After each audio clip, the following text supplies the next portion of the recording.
Hello everybody, welcome to another episode of Songwriting Simplified with me, Jonny Lipsham, here at jonnylipshamstudios.co.uk. And we are getting awfully close to Halloween, and we're getting awfully close to the end of the challenge period for the songwriting challenge that Rich Cresswell and I have been running. So we have had I think so far we have had 15 entries so far, which is very, very cool. Very happy about that. It would have been even nicer if we could have got up to like 20 or more entries, but you know, I'm happy with 16. That's cool. 15, 16 is pretty great. But it's pretty cool. I have not listened to a single entry yet. Rich and I will be having a listening session where we will listen to all the entries. And from those entries, we will kind of pick our kind of favorite ones. And those are the ones that we will play on Sunday. So for those of you that are not aware, the Halloween Songwriting Challenge that has been taking place, the closing date for entries is Friday. So you got to get your entries in on Friday at the latest. And you do that by going to the web address at the bottom here, jonnylipshamstudios.co.uk, and click on Contact Us, and that will take you to the contact form. You will need to send me the link to where you have uploaded your song to. So you can upload that to SoundCloud. Basically, the idea is we want you to publicly publish your song and then send us a link to where you've publicly published that so that we can go listen to it. And hopefully you might get selected as the winner. That would be pretty cool. Rich Cresswell has very kindly and very generously sponsored this contest, which is very, very exciting. I'm thrilled to have partnered with Rich to make this all happen. And it's tremendously exciting. So I'm very, very glad that we are doing it. And it's very exciting to be involved with. And there are prizes to be won. Or at least there is a prize, I should say. There is a prize to be won for the winner. And when the winner is chosen, whomever you are, what you'll need to do is you will need to reach out to Rich. Rich will give you a way to contact him, and then you can claim your prize and you can discuss all of that with him, because it's him that's organizing that. So a good number of you have sent yours in already. Which is very cool. My microphone appears to be kind of dropping. I don't know why. And Billy Morgan has posted the link to the zip file for the challenge. So please go get that. If you want to take part, you do not have very much time because the deadline is Friday.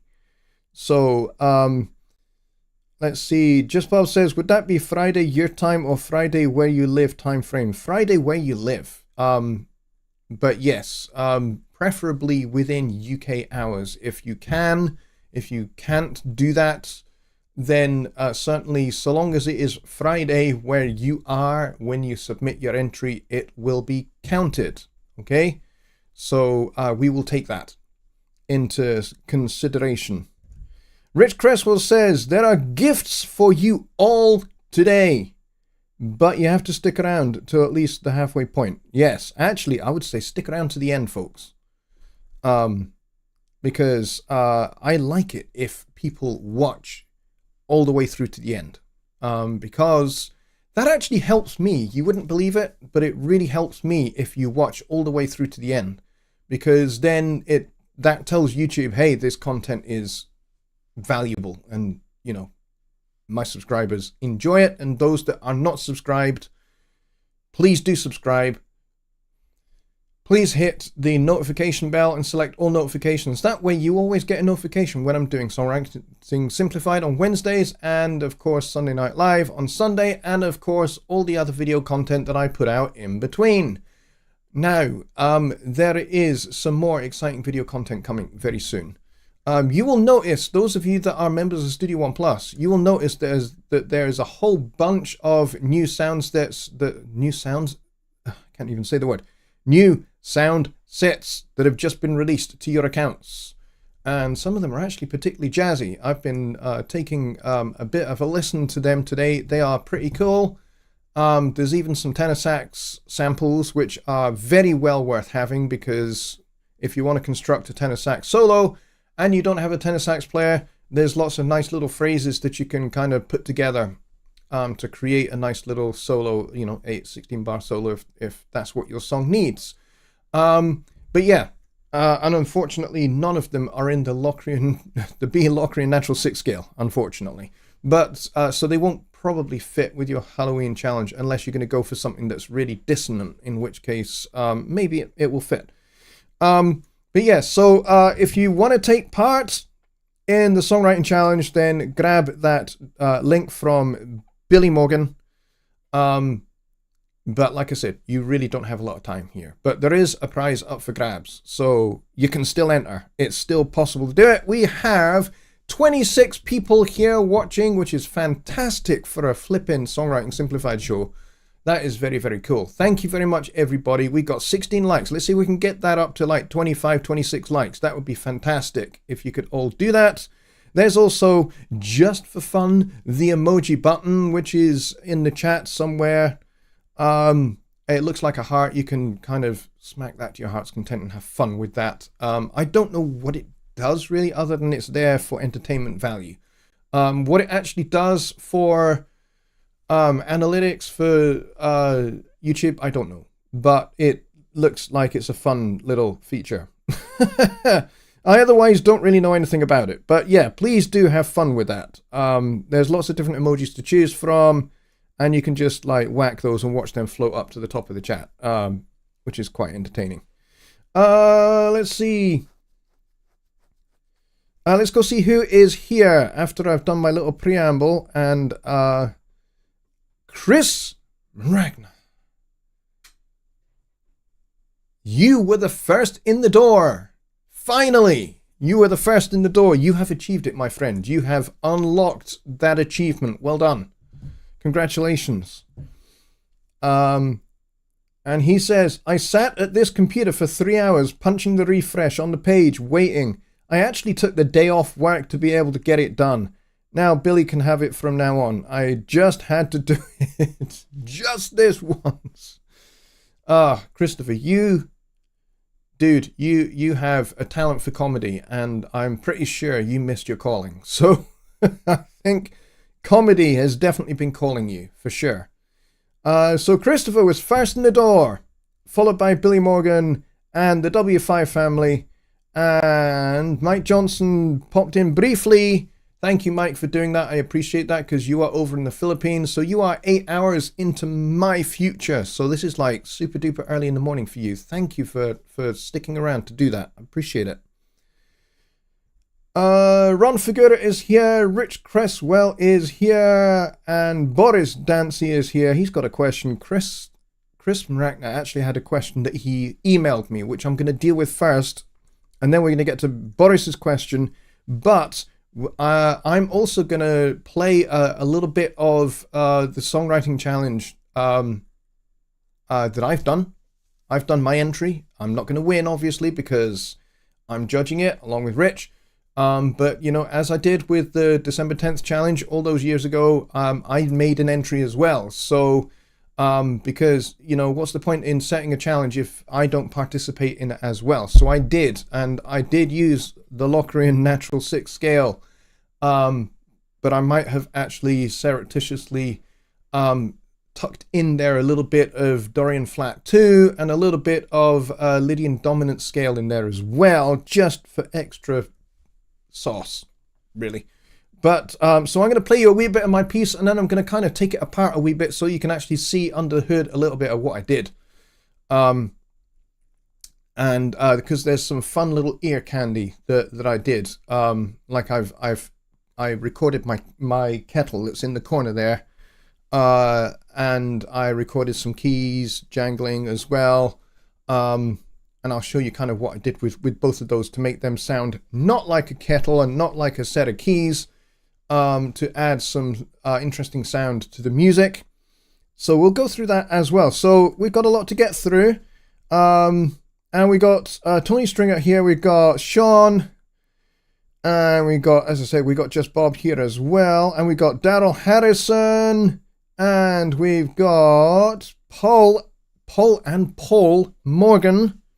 So that's 3 Morgans for the price of 1 that we have in the show tonight.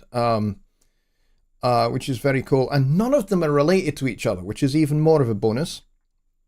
And we got Bill Shepherd here as well. And we got Dave at Bob's NY. And we got Hardy Bob as well. We got Don Oliver. We got Brett Marler. We got Keith from Radio Talk Trumpet, which is without doubt my favorite radio station. We got Dwayne here as well. And of course, Rich Cresswell, who is going to be giving us a gift. Everybody will get this little gift that he's got coming your way. I have been made privy to what this is, so I know what it is, and it's really, really cool. So I definitely advise that you stick around until the end of the show, and the gift will be delivered for you to download. So please stick around. It's not often you get gifts just given just for the sheer heck of it. So please do stick around. We got 27 people watching, 21 likes. Let's do a like rally and get that up to 27, 28. That'd be awesome. I would appreciate it. We got Mike Rowell here as well. We got Rock Tees. And who else do we have? We got Peter Brooks here as well. And we got Spin 180. Wow, that's awesome. And I think Spin 180, I think you might be new to my show, which is great. Thank you. Welcome for coming. Welcome for coming. Can I say that? Thank you for coming. And welcome. That's better. That's putting my words in the right order. So we've got 28 people now. Let's get 28 likes as well. That would be fantastic. Please, people. And we got John Lake here as well. And you will have found out, my new subscribers, thank you for subscribing. You will have found out that if you want to take part in the chat, and I would love you to take part in the chat, because this is a Q&A show, just like the Sunday show. It's a Q&A show, basically. This one's focused on songwriting. The other one's much more focused on Studio One and mixing and technical kind of stuff. So this is much more focused on songwriting, composing, arranging, and music theory, and all of that fun stuff. So please do take part in the chat. Please say hello, and please ask your question. Best way to ask a question is to type @ and then Jonny Lipsham Studios and then ask your question. I'm aware that it's, typing the @Jonny Lipsham Studios thing steals a few of the precious characters to ask your questions, so I don't mind if you carry it over onto another post because you run out of characters. That's fine. But what that does is that helps me pick out your questions from among the chat, so I don't miss any. Excuse me, I have some phlegm. I like phlegm. Paul Morgan says he's taking part in the chat, which is great. Thank you, Paul. All right, so let's get into it. Let's go and locate Chris's question, because it's a good one. And he says, how about a lesson on the ambivalence of major minor chord changes in various types of music? Is there any rules, or are there any rules that govern this? Possibly some examples, composers. Okay, good question. It's broad, and I could probably do like a whole year's worth of shows just on this subject alone. Because fundamentally what you're getting at is how our tonal system developed. How our major minor tonal system developed. But, I mean, that's kind of the much broader question. But to keep it strictly to chords, pretty much every popular song that has ever been written, and I mean, but when I say popular song, I mean kind of in the West, so we're talking Western popular music, and also pretty much every piece of music ever written by a Western composer from the medieval to the present day, in kind of classical music, which we call broadly classical music, by which we mean orchestral music or, operatic music and that kind of thing. have all, certainly since the Baroque period and since the advent of equal temperament, round about the kind of 1650s or so, have contained major and minor chords. Why do we have major and minor chords? Quite simple. If we take the C major scale, hang on, let's get the piano on here rather than the Fender Rhodes. It's easier for you guys to hear. There's our major scale. Now, if I was to play a major triad, so play a note, miss a note, play a note, miss a note, play a note. So there's our C major triad. If I move that up one note, now we've got a minor chord. So this is major because we've got a major third. Next one, a little bit darker, it's a minor chord. And then the next one is also minor. Next one's major. Next one's major, minor. And then this weird one is diminished because it has two minor thirds in it. Loaded with an incredible amount of tension. And then, of course, the octave. Okay? So this is why we have major and minor chords in popular music, especially if we're in a major key. So if we're in a major key, we're going to use some variation of this.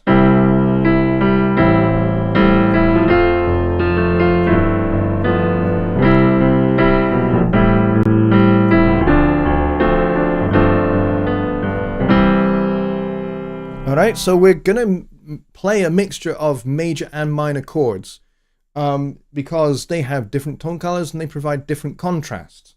To minor, major, to... When we put the seventh in here, this makes it dominant. So that adds that pulling power because basically you've got the diminished triad on top of the G, which resolves back to the tonic, back to 1. So you've got tonic as subdominant, median, and so on and so forth. But yeah, we've got 1, 2, 3, 4, 5, 6, 7. So we're going from chord 1, chord 6, chord 4, chord 5. Another variation would be this: 1, 6, 2, 5, 1. Or we might do this one: 3, 6.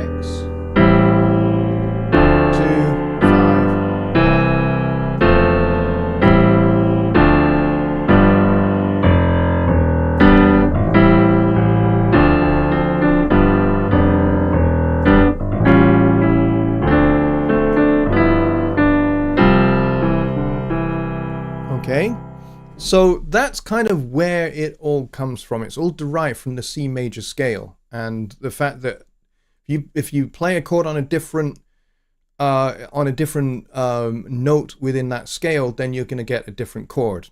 Okay, so pretty much every composer in the Western world has used that system because it is the predominant prevailing tonal system in Western music. But you won't necessarily, you will find this, by the way, in other parts of the world as well, like India and Africa, but it's not as prevalent because it's not traditional. They have maybe co-opted it and adopted it alongside their other traditional musics, but it's not kind of the dominant tonal system. So in India, you'll find that there's a whole bunch of different tonal systems. And the same in Central and Sub-Saharan Africa, you'll find again there's a whole other bunch of different tonal systems, and in the Middle East, again, a different set as well, which to Western ears sounds a little bit out of tune, some of them, because we are in the West so used to 12-tone equal temperament and conditioned to 12-tone equal temperament that we don't really hear anything else as being in tune. So an actual, when we talk about perfect pitch, and we talk about people that have perfect pitch, we are talking about perfect pitch as it relates to 12-tone equal temperament.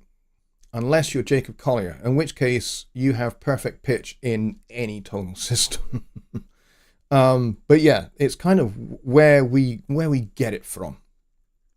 So I hope, Christopher, that answers your question. All right, let's get to Boris's question, because this was about working in a partnership for songwriting, which I thought was a cool question. And he says, my wife is a singer-songwriter. I'm a drummer, engineer, and producer, and she likes to write to a track. I like to create from a melody, verse, or line to have an idea of where to go. What would be your advice to keep constant creativity between the two? Well, I don't think those two things are in conflict with each other. I think that they are two, you are basically approaching a song from two different points of view, two different perspectives. And I think there is an opportunity there for agreement and also for teamwork and for a more, not just a collaborative approach, but a more cooperative approach to how you work together. So, so in the case of your wife, she likes to write to a track. So she likes to hear the music first. And we've just passed 30 viewers. 30 people are in this room. Thank you very much, everybody, for coming and watching. I appreciate every single one of you. And we got 26 likes. Let's see if we can roll those up to 30 as well. So, I like to write lyrics and sometimes actually melody as well to a music bed. So I kind of work a little bit like that as well. So what I tend to do is I tend to come up with things like chord changes and the general vibe and you know, kind of like the broad sense of the arrangement of the song. All of that gets done first. And then I will spend a lot of time just listening to that.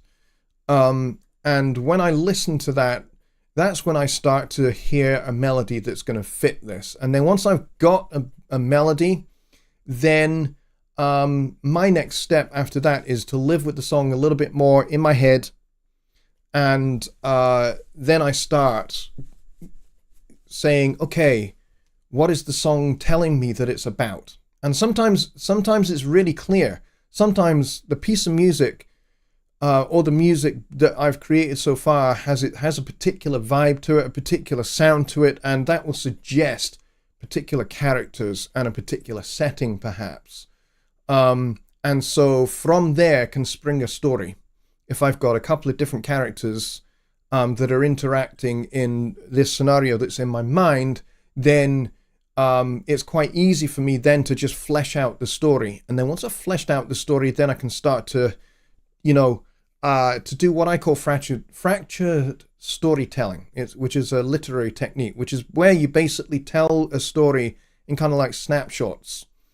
So it might be a little bit disjointed and broken up because, you know, when you recount the tale of, say, you witness a car crash or something, and you're giving your witness statement to a police officer, you automatically use fractured storytelling because your brain is still trying to process what you've just witnessed, what you've just observed. So you're still trying to piece it together in your mind.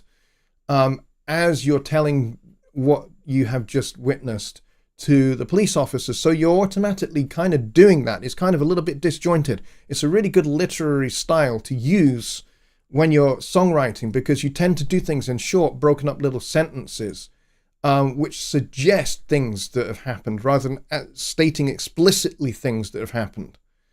So it's a useful little storytelling device. So that's kind of how I work, which is a little bit like how your wife works. So if you like to start with a melody and she's not really quite ready for the melody yet, then there's definitely a place where you can come to a point of agreement where you can actually already be living with a melodic idea whilst you're kind of creating the production.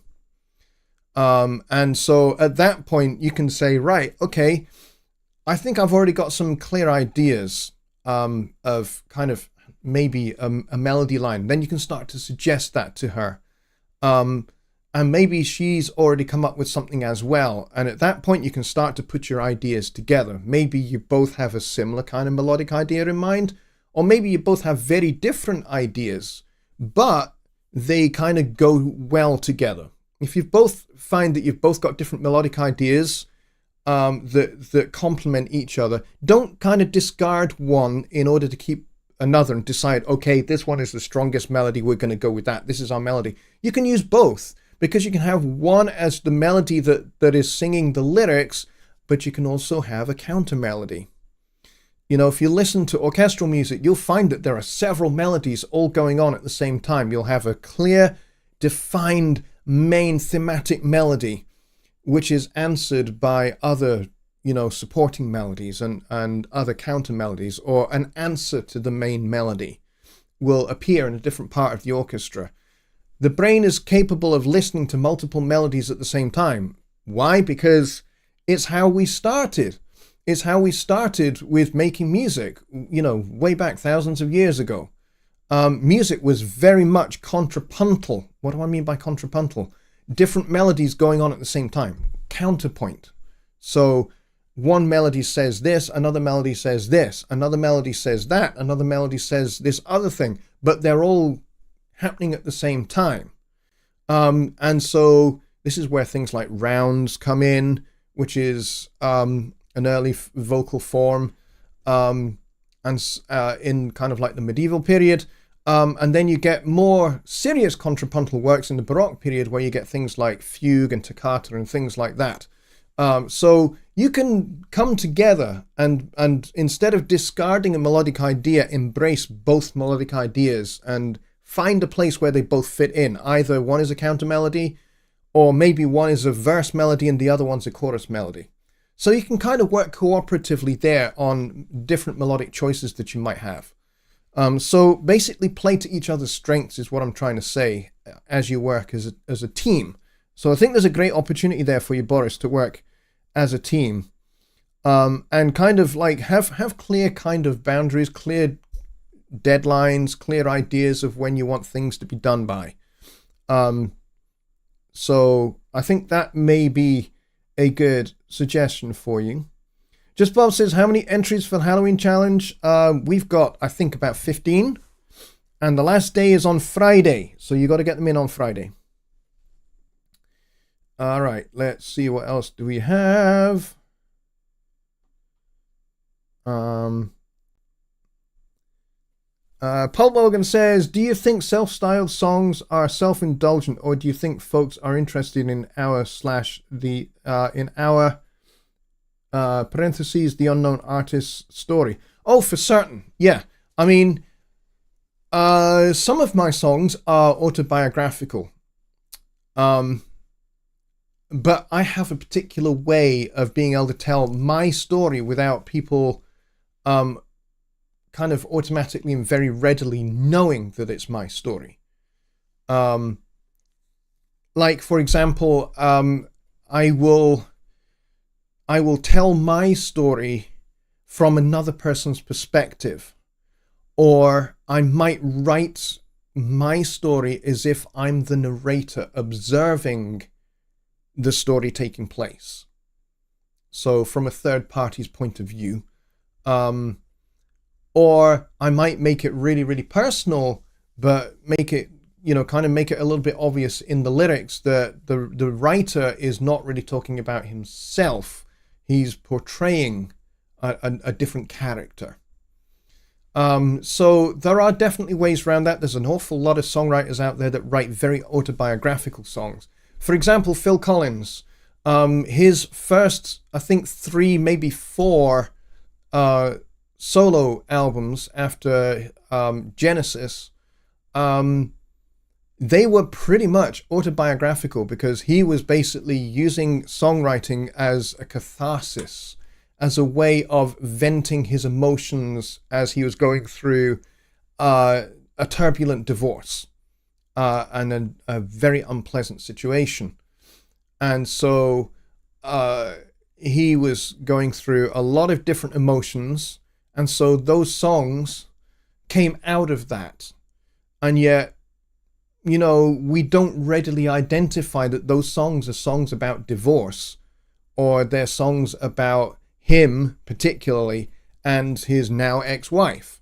We don't think that way when we hear those songs, but that's kind of what he was writing out of. So those songs are autobiographical, but maybe, you know, there are songs where he is observing as if they are happening to somebody else, or there are different characters in the roles. So you can certainly write from a third party point of view, or from a narrator's point of view, observing what is happening to you. You can certainly do that. Or write from the perspective of the defender or the protagonist. You can take the opposite side to which you really are on. For example, if you are going through something like a turbulent divorce, and you feel like you are the victim of this particular divorce, that it's not something that you wanted, you can either write it from your own personal experience and say, hey, this is not what I wanted. This is not what I wanted at all. I didn't want this to happen to me, but it's happening to me. Or you can flip it round and try and get inside the mind and the character of the other person and write it from their perspective. It's a little bit harder to do, and to do it with kind of authenticity, but it can work. And I think, the work of Phil Collins kind of shows that. I think maybe the most obvious of his songs that is very obviously about what he was going through is In the Air Tonight, which is probably one of his most famous songs because it has that iconic drum fill. But that song is very clearly about what he was going through at that time. So certainly you can write from your own perspective, and I don't think it's self-indulgent at all. I think actually it's a good way to be able to get kind of those experiences that you're going through out into the open and help you to process what you're going through. Going through difficult times actually can be incredibly fruitful when you're a songwriter, because those experiences that you go through can stimulate creatively, to be able to write, because there's nothing quite like an emotional situation to stir up creative ideas and to get you creating, for sure. It's a good question though. So no, I don't think it's self-indulgent at all. I think it could be very helpful. See, Clyde Kelvin is here. He says, what's your favorite song you have written? Wow, that's a great question. I've written loads and loads of songs. Loads and loads of songs over the many years I've been doing this. I think I started writing songs when I was a kid. I think I wrote my first song when I was about 6 or 7. And actually I did write out of the situation that I was talking about a minute ago. I was actually writing about an injustice that I had felt that had been done to me. I was the victim of injustice. My sister, she said to me, go on, I'm going to give you the chance to hit me as hard as you want, and I'll not tell mum and dad. Go on. You can do it. And I was just like, nope, I don't trust you. I don't trust you at all. I know exactly what you're going to go and do. And I know that when you do that, I will be in a lot of trouble. And, but in the end, she managed to persuade me. And yes, I did hit her. I gave her a dead arm. I could have done worse, but I didn't. I gave her a dead arm. And she went off crying. And within about 5 minutes, as I predicted, she had gone and told mum and dad. And I got into a lot of trouble. So I felt an injustice had done to me, and I was really, really, really pissed off. And I wrote a song. That was my first song because I was so mad. But it worked. It came out. Was it a great song? No. I was only like 6 or 7 years old. So no, it wasn't a great song. It was quite childish, but it was my first attempt at writing a song. It had melody, it had chords, because I could play a little bit of piano. I wasn't very good at all, but I could certainly play little triads.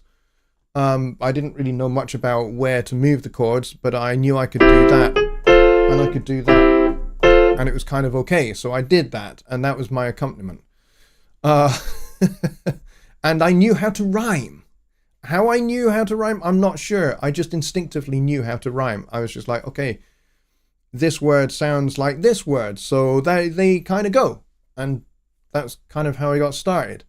But I've written a lot of really, really, really terrible songs, but I've also written some actually quite good ones as well. There's a song off my 2016 EP, which I am actually quite proud of, I'll be honest. And it's called Flying High.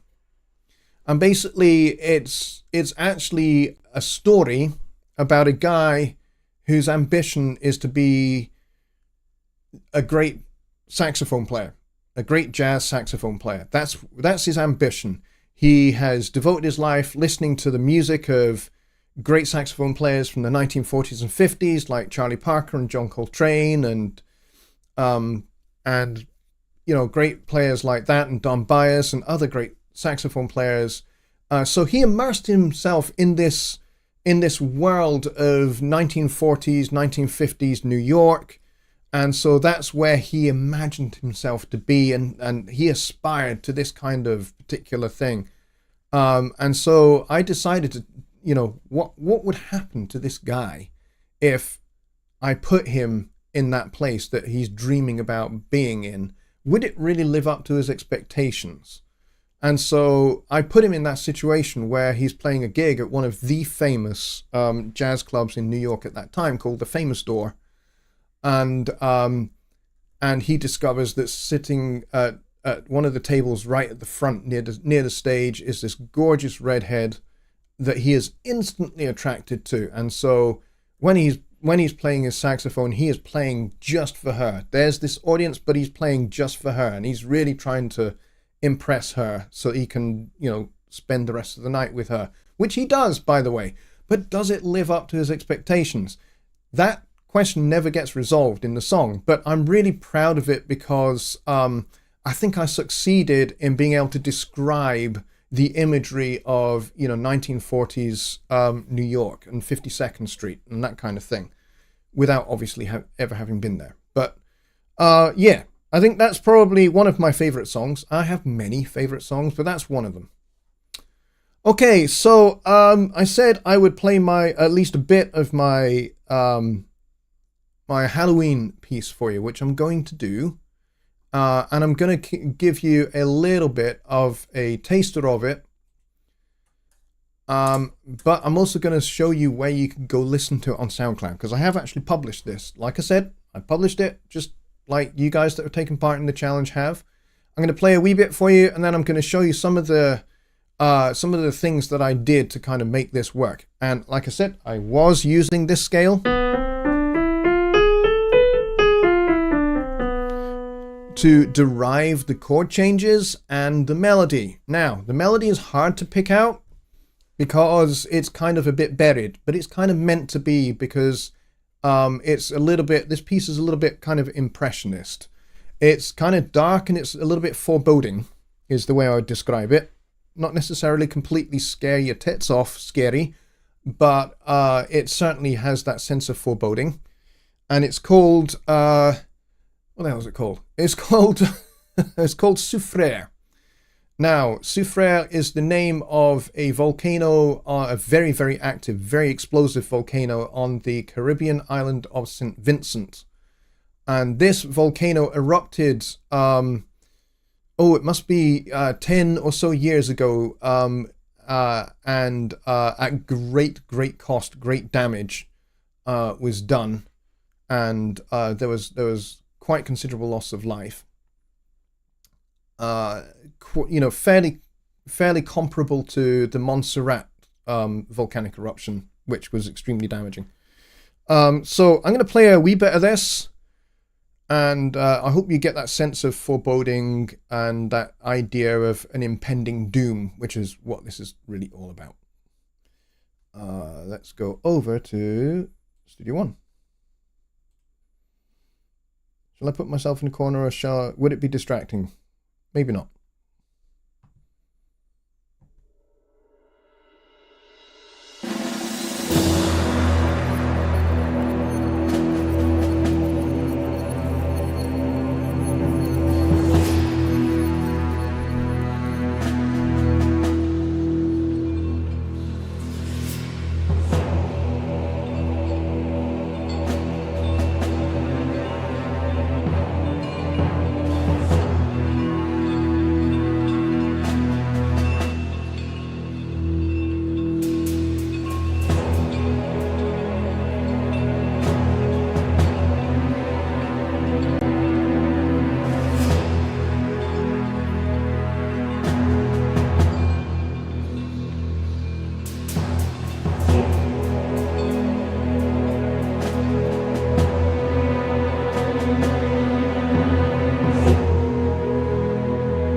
All right, there you go. I actually ended up playing it all for you, mostly because I suddenly decided about maybe about a minute into it, I needed to pee. So this acted as great cover for me going for a pee.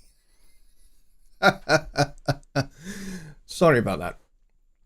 All right, so there's a lot of orchestral stuff in here. Well, there's not really a lot. There's like strings and a bit of choir and a bit of percussion. So it's not like a huge orchestra.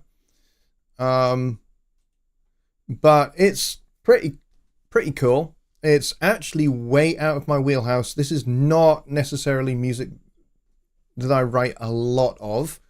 I do write this kind of stuff for student films because I work with the film department at Napier University here in Edinburgh, and I work with some film students, and I provide music for their final end of course films. They're sort of 10-minute shorts.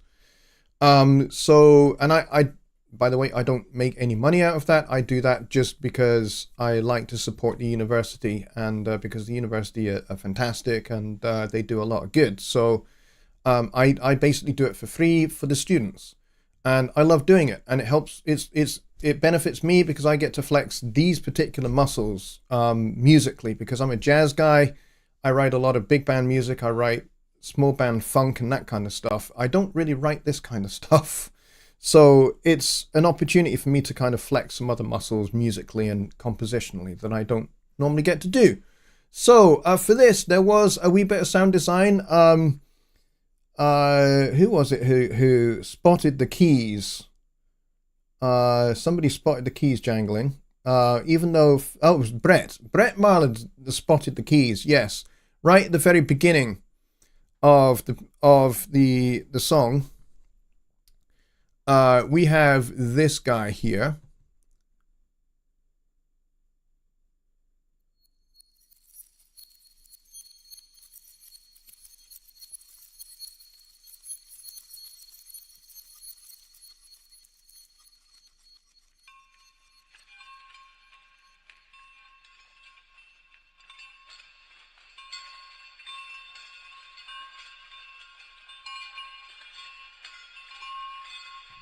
So basically that's the keys both sped up and pitched up 2 octaves and pitched down 2 octaves and stretched so that they are about a quarter of their speed, quarter of real-time speed. And then we've got a big reverb, and we've got analog delay, which is providing some saturation as well as the ping pong left and right delay, which is really, really slow ping pong delay, which is basically to create a whole lot of width along with the reverb. And then there's a bit of EQ on there, a bit of a high pass filter, but nothing major. And then the other thing we've got is the kettle, which I don't think anybody spotted. Yes, the first one, the high pitched keys, these are reversed. You're right. So those are pitched up and reversed. You're right. And then the lower pitch ones, those are not reversed. They're just really, really slowed down. So they sound almost unrecognizable. But I don't think anybody picked out where the kettle is. For those of you that it's this thing at the back here that boils water. That's what I'm talking about. So you're probably wondering, where was that? Well, it's right here at the end of the piece. Seeing as this is kind of talking about, this whole piece is about a volcano, essentially. So I needed to simulate, or at least I felt I should simulate a volcano erupting. So I recorded my kettle. If I can go, hang on. I've been checking out those sound sets this afternoon. So I go all the way back up to the top here. I close that down. Then I can go to desktop. And there it is. So this is what my kettle actually sounds like in real life. For those of you that have never heard it before.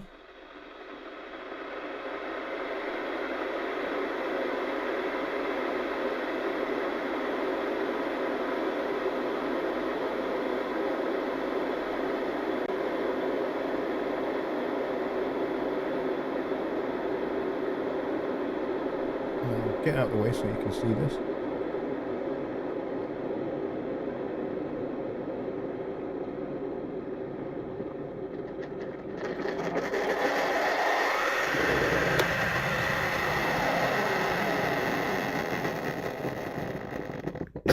And I recorded that with my phone, so no special microphone really involved. But that's what it sounds like normally without any processing added to it whatsoever. But this, I would recommend, if you've got headphones available, put them on, because you may not hear them through a phone speaker and you may not hear them through laptop speakers. You might hear this, you will probably hear this best through studio monitors or through a good hi-fi system, but you may not hear this on any other sound, because it's basically a very low rumble. So you may not have picked this up in the whole track, but check this out.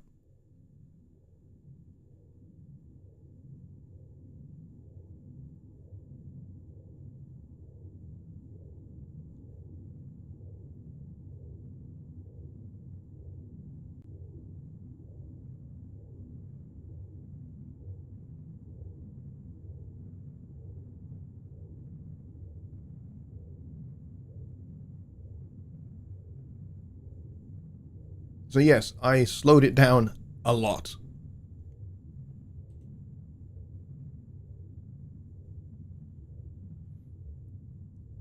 It sounds weird. I'll show you what I've got going on in just a second.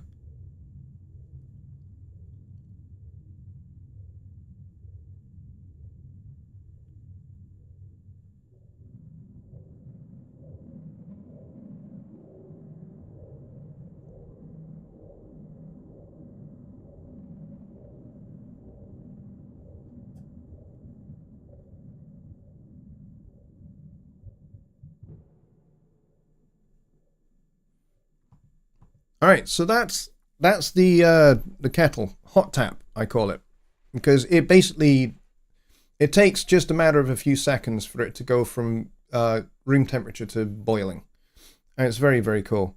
So it does sound very low and very disturbing and very freaky. So what do we got going on in this guy? There's a lot. We've got a Pro EQ rolling everything above kind of like 500, 1K-ish, this kind of area. So about 258, there we go, 258. So we're rolling off everything above 258, and we've got a little boost here at 110. So basically we're just preserving the low end. And then we've got a phaser with 4 stages and a half note speed. And then we've got the feedback set up a fair bit. And then we've got the soft tube saturation knob with the keep low saturation type. So we want to preserve the low end. And then I've got it cranked a wee bit, enough that this light is lighting up quite regularly. And what do we got after that? We got fat channel. We've got the tube compressor, and basically the tube compressor is just applying some smooth compression, basically just to keep it nice and controlled, especially as it starts to throttle up at the end, and then you get the big loud click at the end. And I didn't want that to cause clipping, and I didn't want that click to poke out too much. The other thing I did was, and this is the critical part, I timed the click at the end. If I zoom in a wee bit, there's the click at the end to coincide with this gong. So it's literally the transient of it starts just where the gong hits. So it was all about timing to make sure those two things happened at the same time without it flamming. Because then that click would have stuck out rather than actually adding kind of like a percussive thump to the gong at the end. So there you go. That's kind of the little bits of, a couple of little bits of the ear candy. But the other bit of ear candy which I should make mention of, is these tracks here all labeled whisper. Well, what's going on here? Well, let's solo this up and you'll find out what this is all about. So we've got a whispering bass here. If I solo this up, listen carefully because you may not hear this very clearly unless you're on good speakers.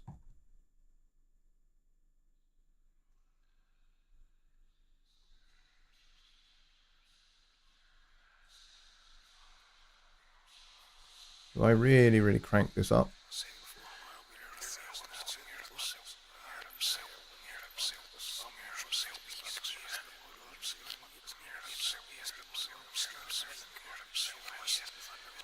That's me whispering into the microphone.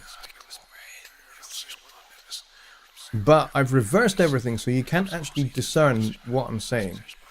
But I'm mostly talking nonsense into the mic, really, about all sorts of things that were just, you know, in my head at the time.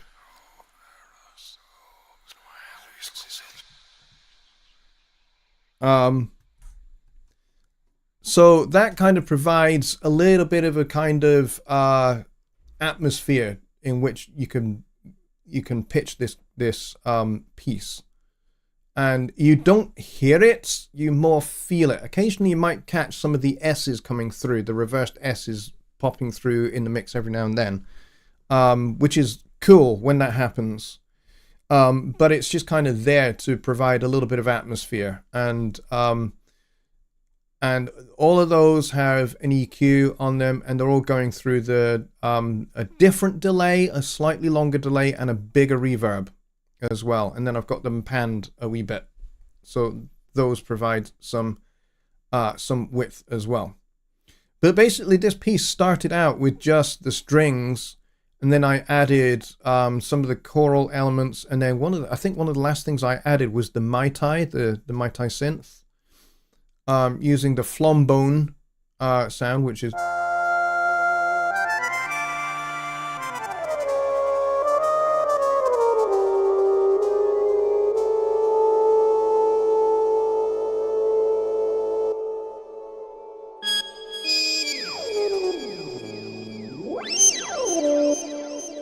so it sounds suitably kind of atmospheric and weird, and I thought, yep, that would work as kind of a little bit of a suggestion of a melody. So there isn't really any explicit melodic statements. There's a couple of themes that run throughout the whole piece, but they are kind of more hinted at and suggested at. If you hear them, then you know they're there, and you can pick out those bits of melody. But otherwise, it's kind of more kind of just shifting tone colors and that kind of thing.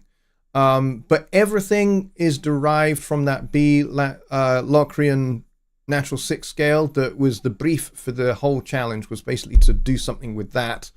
And so I used that to create chords and to create the little fragments of melody here and there. But like I said, I did kind of depart from it a little bit in a couple of spots where I went to where the bass moves from the E to the G, which is G natural, which is not part of the scale. I changed mode at that point to G Dorian flat 2, which is a mode of the melodic minor for G, to provide a little bit of extra tension. And it's like the Dorian scale, except we've got the flat 2 in there.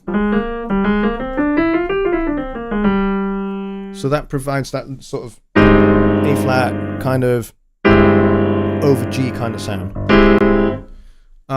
which I like the sound of. So and I thought it would provide a wee bit of a small diversion away, and then we come back. So we kind of go from the B Locrian, we go away to G Dorian flat 2, and then we go to the Lydian dominant scale on A flat, and then we no, Lydian, is it Lydian? No, it's not Lydian dominant, it's Lydian major. It's A flat Lydian with the major 7, not the flat 7. And then we come back to the E with the B Locrian scale kind of on top of the E. But there you go. So that's that. You can now find this.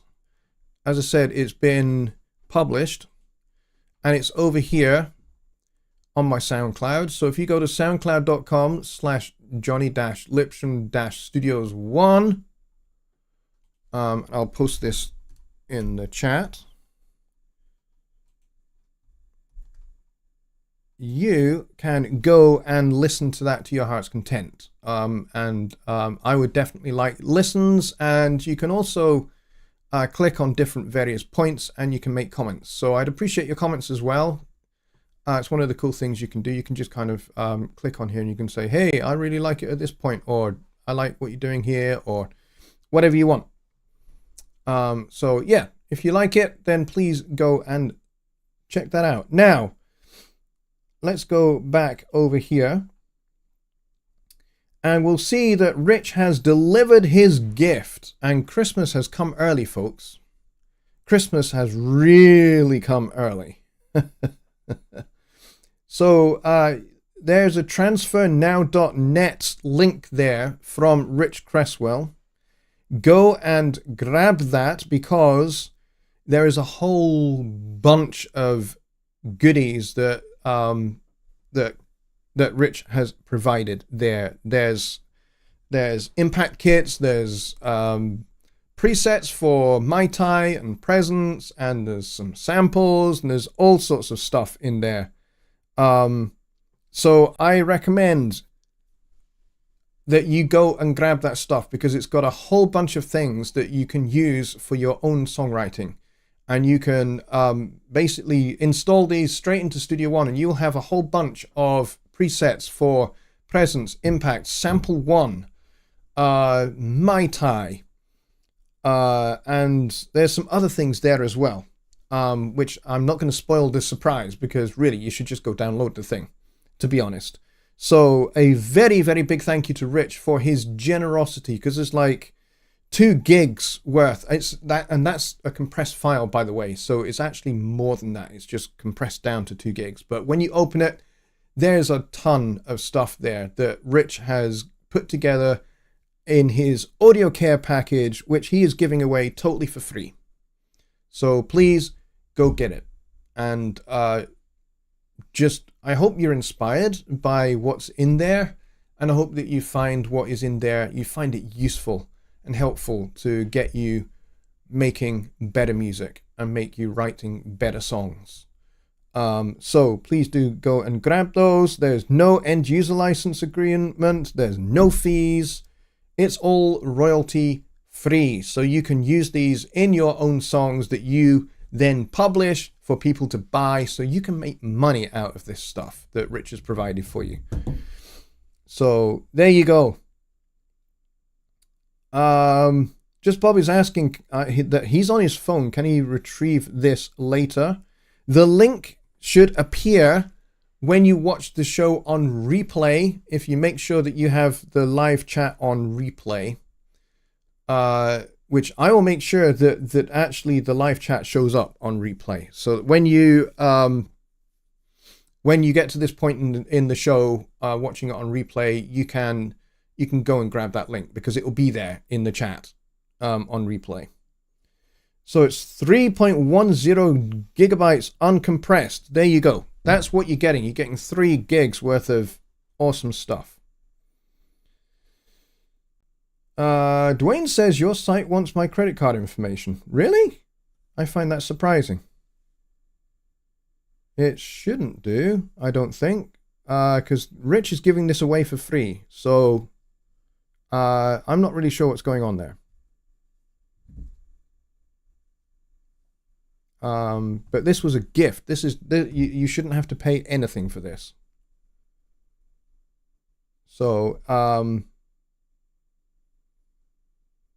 yeah, I don't know what the story is there. All right, folks, we are going to end it there because we're like 6 minutes over time. But I wanted to make sure that Rich had the chance to get this out to you folks. And also, yeah, the link expires on November 1st. So yeah, definitely, you've got some time. You've got like 4 or 5 days, I think. So there you go, folks. We will end it there. I hope you enjoyed my Halloween piece. I certainly had a blast making it. It was a lot of fun to do it, and it's been a lot of fun actually running this challenge, and I'm really looking forward to going through all of your entries and listening to what you guys have come up with. I'm very excited to hear what you guys have come up with. It's going to be very, very cool.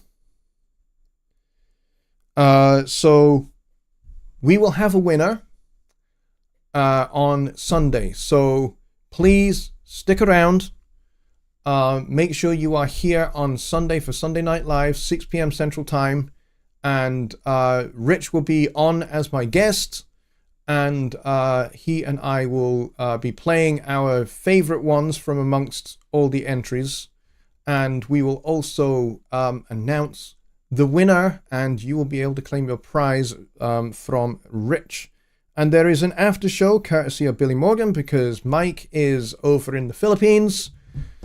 So it's going to be like 5, 6 o'clock in the morning for him. So we will head over there if you're interested.